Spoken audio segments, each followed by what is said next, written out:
know this. This is one of the earliest languages, man. Yeah. So yeah, you're right on the belly. It just wasn't on that article that I looked at. Mirrors. There you go. There's something for us. And I knew this when I was talking to Simon, and these are some of the stuff that would have crept up in the conversation. I can't remember. No, you know what it is? I think what's so weird about it is it was done in 1980, like 40 years ago.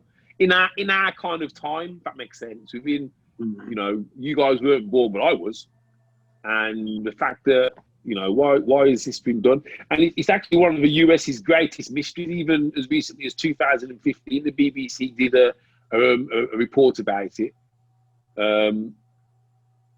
Yeah. So, wow. It's weird. See, this is what you love, man. You see. I'll show you this now, and I hope you guys look into it. And this is what I love. We're all gonna be lost now. That's it, Underbelly, man. You're a git, man. You're a git. I knew you do this to me, man. You know how many hours I've spent looking at this kind of stuff, man. I knew you do this to me, man. I got That's books. it now. Why even done YouTube? Darling, you ain't even scratched the surface yet, bro. Try sitting down with him. Georgian Guidestones, lizard eyes. Man, see you, brother. It's crazy. Yeah, try sitting down with him, bro, and try and go home. You're like, oh, before you go, let me just ask you this one thing, and then you end up saying, no. It'd be a sleeping bag job. I'm on the floor, mate. Just let me know when you go into. That's it, man. But, wow. Again, didn't know this. No one's even said this to me ever before. It's true. It's real. It's on there. It's in stone, man. Some guy in 1980 has told the world that you've got to get rid of 80% of your population, or more than that. More. Now, if you let me take you down the rabbit hole just a little bit further. Okay. Thanks, brother. There's a guy called Albert Pike, and he did these letters called the Albert Pike letters. Now these I believe were wrote in the 18-somethings. Okay, if you look it up, just make sure I'm right, because I don't like giving out wrong information. But what's it called? What's the letter? Albert Pike letters. World War letter 1871. 1871. He wrote this, and there are 3 letters where he planned out how the world wars are supposed to be done. Now, he wrote this before World War I, but it played out exactly how he told it to happen. World War II, obviously he didn't write it then. He was long gone by then. It played out exactly the way he wrote it out for it to play out. Number 3, the World War III, which we haven't had yet, but it's interesting because if he's got 2, that these letters are believed to say, look, this is how it's supposed to be. This is how you orchestrate a war. This is how we want it done.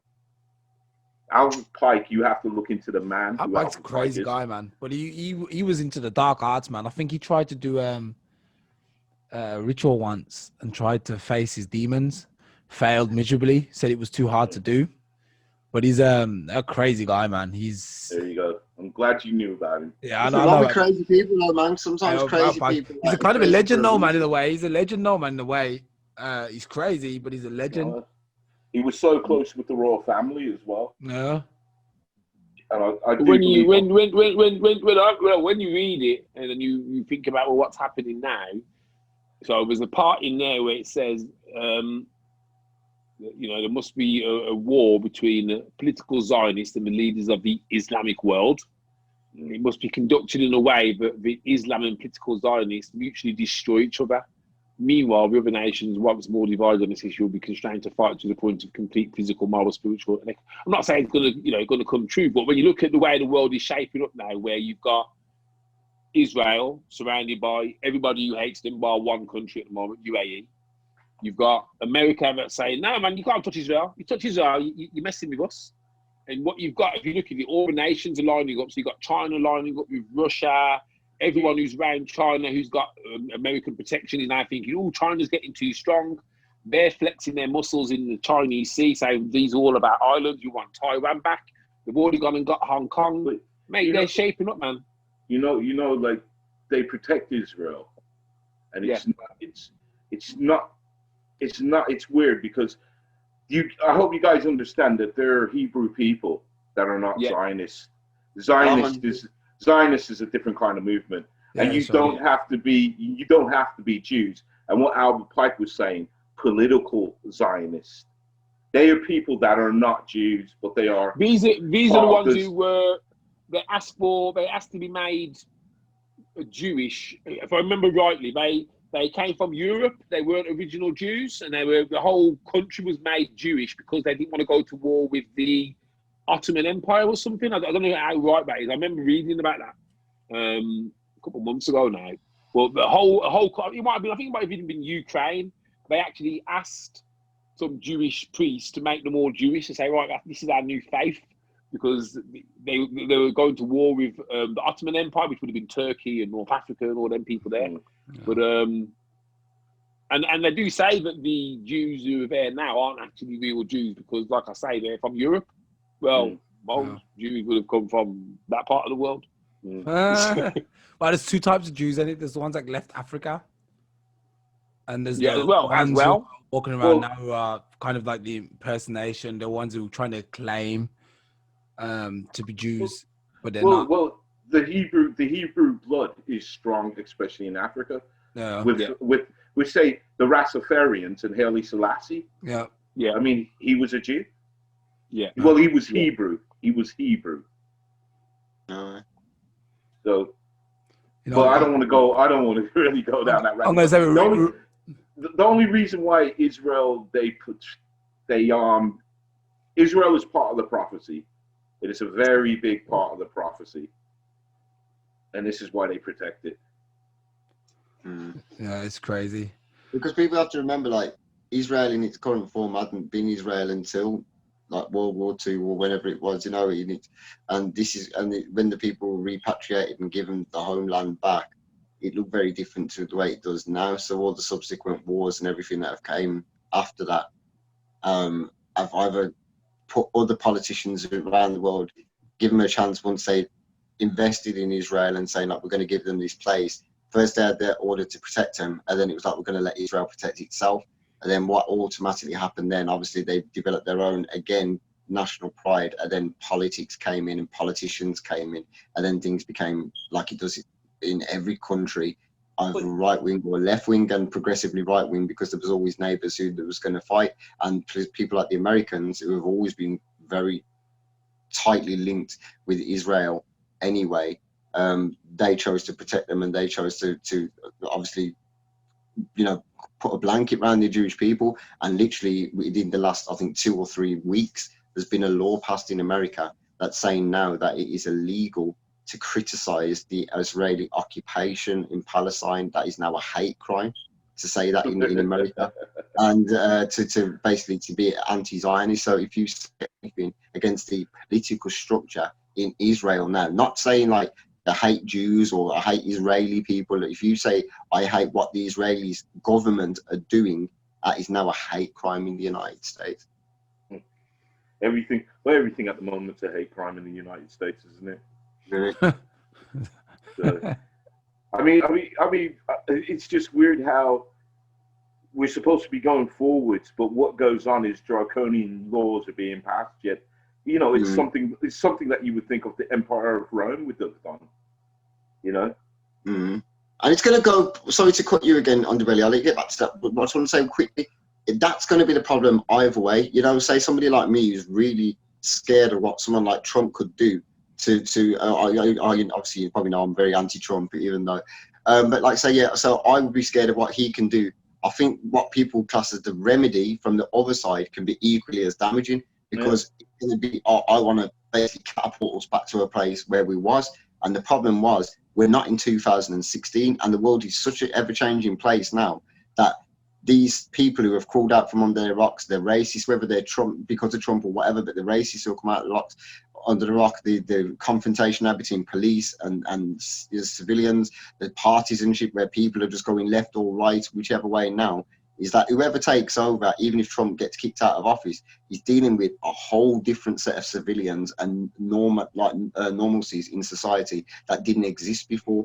Like it is now, like, avert racism or to shoot somebody down in the street or kill him is both like easy to get away with in America, but also under the microscope 10 times more than it was. and people have got answers to questions that they never had before because they'd never asked them before. So now, like, you have people now who do it, identify in different ways than they would have that before. So as much as I want somebody, I don't like Biden at all, but the fact that I want Trump out of office in America is going to be dangerous if somebody who's completely anti-Trump and their policies are anti-Trump, because there's going to be a lot of people left over from Trump's dynasty who are not going to like it. And I think now that's going to be part of this civil war that's going to come. See, I always think that American politics is always weird, and it's always insane, and they have the left fighting the right, when you got to remember it's a left wing and a right wing, but it's all still joint to the one beast. Figure out the beast. Don't worry about Trump. Don't worry about Biden. Find out who's pulling their strings. That's what I always say. And that's what the good thing is. You can find that through the super PACs who donate to both of them and stuff like that. You know what I mean? You find out who's giving the most political, because they're the people with the loudest voice, the lobbyists and stuff. I think in England it was shown, because I don't believe that elections are won. You know, I don't believe that. I don't believe your votes matter. None of that. And I mean, I think it proved us to England, because I think they only ever let us have one free election, and we all voted for John Major. So, you know, it's that's how I see it. I don't think that, you know, I think this. I don't hate Trump, right? I'm not saying I'm his biggest fan on a wave his flags, but I think that since the Bushes, what they did to America, and sending our boys over to fight something that they didn't really belong in, and all this. Oh, definitely, yeah. I think that there was a lot of damage after Bush, and Obama inherited America as a business concern, a corporation, and he didn't run it right. So who's the best man to run a business? A businessman. An idiot. And this is Trump. Trump's not a politician, you know? Yeah, but he's not a good businessman either. He's bankrupted himself 6 times. Yeah, but he's smart. He still rose to the top. He's got more money than me and you, brother. Yeah, that's the truth. Yeah. He ain't, so you know what I mean. But would he, if you started with 600 million, though, Nigel? If I give you a 600 million pound inheritance, how do you think he'd be richer than you then? Oh, maybe not. Mate, the thing is, you can start with that money. You've still got to be able to keep it as well. You know Yeah, what I that's mean? There's true. plenty of people who started with money and they're broke after 2 or 3 years. So, Yeah, that's you know, true. as a businessman, you know, he's had more money pass through his hands than me and you will ever have passed through our hands. And I think Trump, like, I've listened to even the advice Trump gives us on Brexit. He's not a politician. He's a businessman. Yeah. What did he say? What did he say? His classic meeting that he had with Theresa May, and he turned to her and he said, "Look, if you do not like the deal on the table, get up and walk away. Yeah. Don't negotiate." Yeah. You know what I mean? And Trump's playing it smart because he's going around and he's cutting little trade deals here and there with everybody. Yeah. You know what I mean? I think to be fair, I mean, in terms of Trump as the man, you know, and the things that he's come out with, yeah. But I'll tell you what, as a breath of fresh air, right? Someone who's just shooting from the hip. So just give a champ. So just doesn't care, man. So just doesn't care. He's shooting from the hip. You know something? He has trashed America's image on the world stage, and he has, you know, absolutely. But, you know, at last, right? If you think, could you imagine Theresa May saying to some reporter, "You're a little snake, don't talk to me, come out of my room." You're fake news. You know, man, listen, man, the British, right, even today now, there was going on about the British, because of Brexit, they're going to change some law, and some lawyers retired, and he says, "Oh, we're going to break international law, I can't be part of this." So he's walked out, and I thought to myself, that's the problem with politics, that's the problem with the world. We've got a lot of itty-tighty people who won't just make things happen. It's like, you know, as a country, Britain used to follow all of the EU rules, but I know if I ever went to Spain, they never followed all of the EU rules. Oh, Greece, man. Greece are better. Kind of answered it in what you were saying yourself, but the British way is, oh yes, we will lead and others will follow. And it's like that. But Donald Trump now in our negotiations, he'd have told the EU to suck out their mothers underneath, and we'd be out now doing something. But instead we're like, oh, well, let's hold hands and sing Kumbaya, we'll have a bit of wine and some caviar, and they'll come to a decision. They will come to a decision because this is the same thing they were doing when they were trying to vote us out, messing around, fannying about. Oh well, we're not sure. They already know what they're going to do. It's theatre. It's a soap opera. Yeah. Because you just answered it there, like the people who are actually making them decisions, they've already made those decisions. They've already made their decisions, man. If we're not going to follow the law and do it that way, that's the way we're going to do it, like gung ho. Or but that we're just trying to create a bit of a media storm and we never planned to do it in the first place. Look, man, I watched the news today for the first time in about 3 months, and you know, the BBC, right? I'm sure that they're treating the pandemic like a sport. 4 more people diagnosed with coronavirus today. We're now up to 45,000 people dead. Oh my God, 1 more person has been diagnosed in Scotland, Northumberland.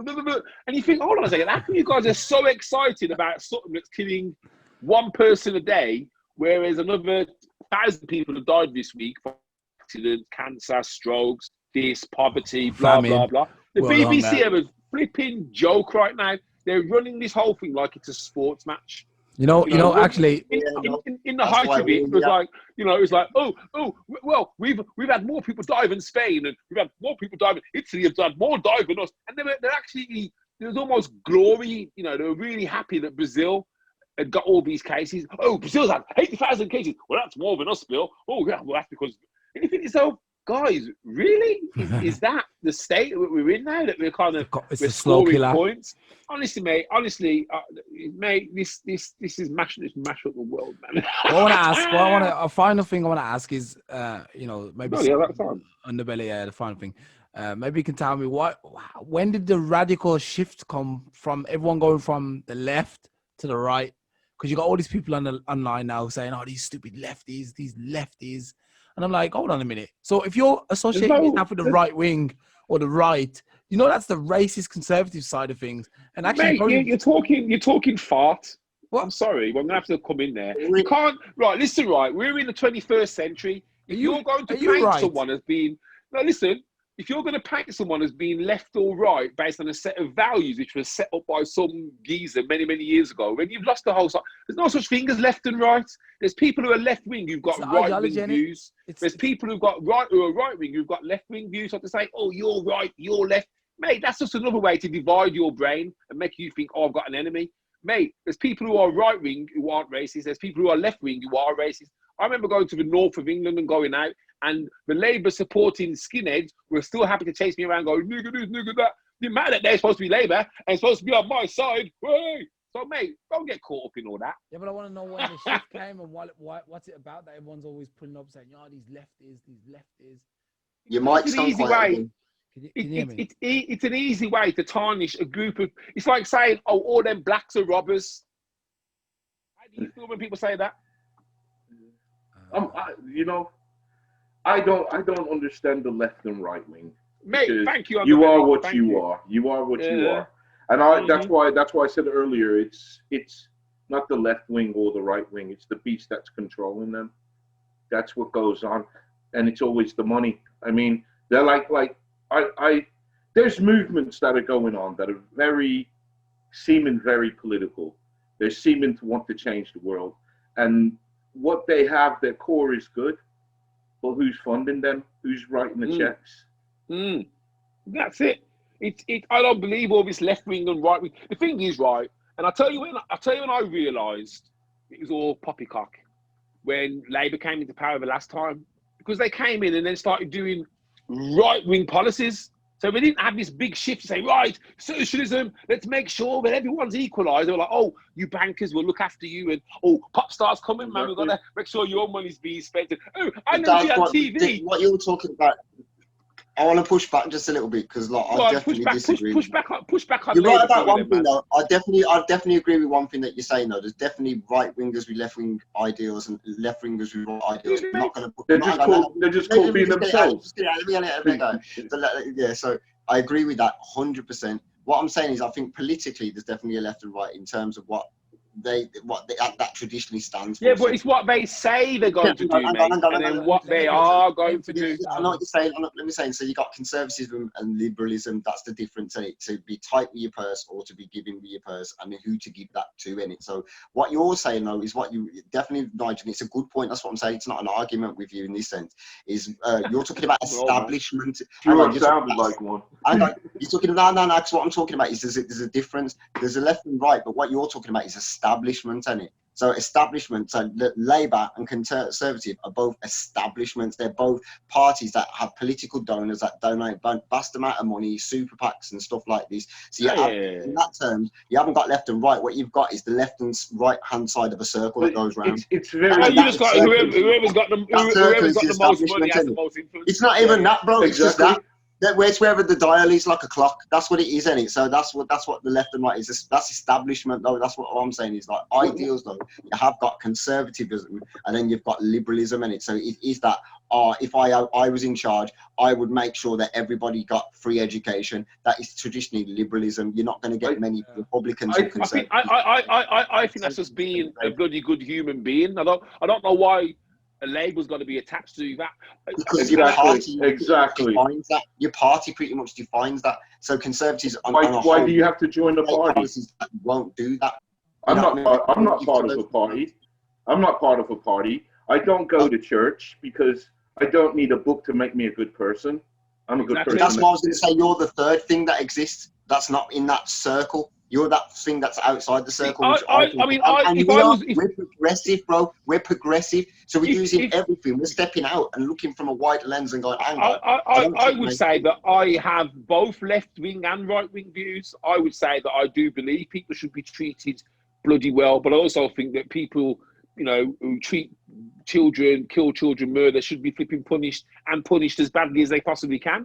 So, let the punishment fit the crime. Exactly. So if someone said to me, "Oh, are you left or right?" Well, I'd be like, "Well, what do you mean am I left or right?" Because, I don't want badness to happen. I want everyone to have goodness. No, you're progressive or you're independent, bro. You're independent. But I think the whole politics thing is, again, when you look at how the world's run, it's divide and conquer, isn't it? Divide and conquer, divide and conquer. And this to me, when I hear people, they're passionate about Brexit, they're passionate about, not Brexit, staying in Europe, they're passionate about this party or that party. The only thing I think to myself is, okay, how is that going to affect my life? What are they going to do if I vote them people in or out? It's going to make my life change. It doesn't matter a hill of beans, because the people that are being voted in are still being run by a cabal of people. And those cabal of people are never voted on. They're always going to be in.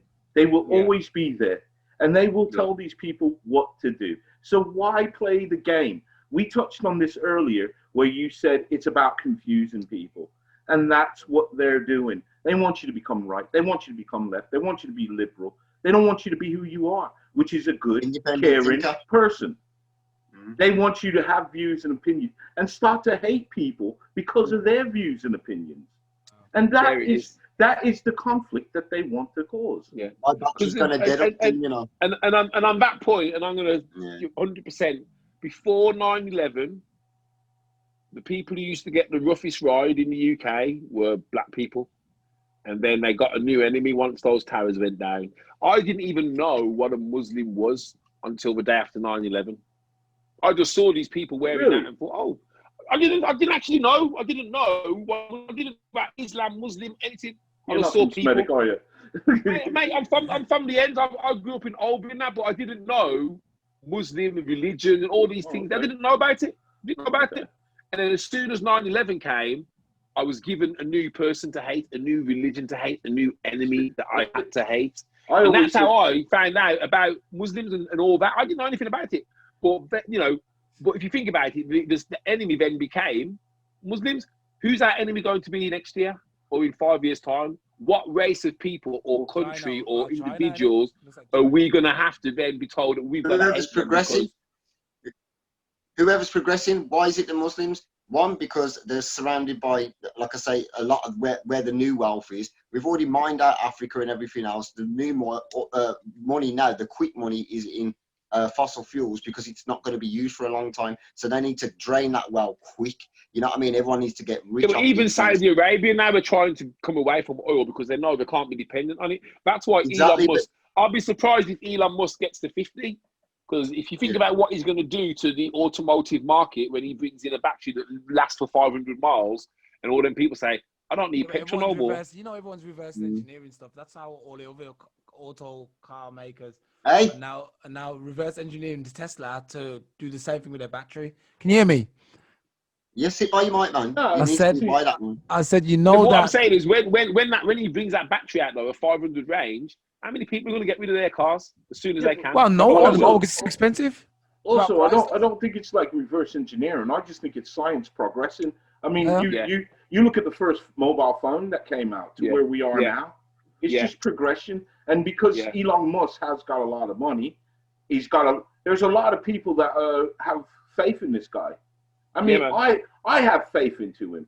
I mean, I don't, just because I'm not going to partake in the Neuralink, and I'm thinking, No. The medical properties that this thing has, it can make the blind see, it can make the paralyzed walk. I mean, you know, there it is. The nefarious side of it, and there's always going to be nefarious with technology. There is quite a dangerous and serious. That's why I urge you guys, please watch the presentation for the Q&A. Yeah, man. They talk about being hacked. They talk about, you know, kind of like Bluetoothing your thoughts to each other. Ray, that could be dangerous, man. Straight up. That's how I'll be with the girls all the time, yo.